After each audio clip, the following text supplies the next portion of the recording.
ঘোড়ার মাংস কি হারাম নাকি হালাল?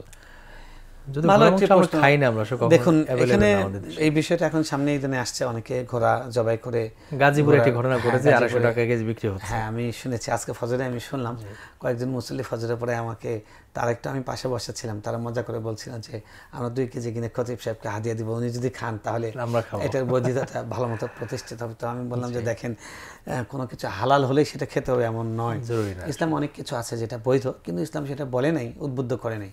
আসলুল শাই আল ইবাহা, ফিকহের মূলনীতি হলো যে কোনো জিনিস সেটা হলো বৈধ যতক্ষণ পর্যন্ত সেটা অবৈধ বলে শরীয়ত কোনো বিধান না দেয় জি। আমাদের জাগতিক বিষয়গুলোতে। হারামের স্পষ্ট দলিল না পাওয়া পর্যন্ত এটি হালাল থাকে। হারাম যদি না করা হয়, জি। কোনো বিধান দিয়ে হারাম যদি না করা হয় তাহলে সেটা বৈধ। বৈধ।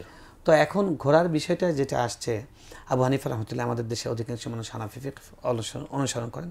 আবু হানিফা রহমতুল্লাহ এটাকে মাকরুহ তাহরিমি বলেছেন, এটাকে এই জন্য যে এটা একটা যুদ্ধের সামগ্রী। আল্লাহ বলেছেন ওয়া আইদ্দু লাহুম মাসতাতাতুম মিন কুওয়া ওয়া মিন রিবাতিল খাইল। এই যে খাইলের কথা বলেছেন, যে ঘোড়া বাঁধা, এটা যুদ্ধে তোমরা প্রস্তুতি নাও, সেই হিসেবে উনি এটা বলেছেন যে এটা যুদ্ধের সামগ্রী, এটা মুসলমানদের জন্য একটা অস্ত্র। এটা একটা বিশেষ কল্যাণের দিকে, এটা মাকাসিদুশ শারিয়া। জি। তো কিন্তু যে এটা খাওয়া হারাম এটা উনি বোঝানো, এটা ওনার উদ্দেশ্য নয়। অন্যান্য ইমাম তাদের মত হলো যে যদি অ্যাভেলেবেল থাকে, পর্যাপ্ত থাকে, যুদ্ধের সামগ্রী হিসেবে অভাব না হয় তাহলে খেতে পারে। হাদিস আসছে সাহাবীরা এরকম খেয়েছেন, রাসূল সাল্লাল্লাহু আলাইহি ওয়াসাল্লাম না করেন। তো সেখান থেকে বোঝা যায় এটা অনুমোদন আছে, এটা খাওয়া সুন্নত, এটা খেলে ছোঁয়া হবে, এরকম কথা বলার কোনো প্রয়োজন নেই।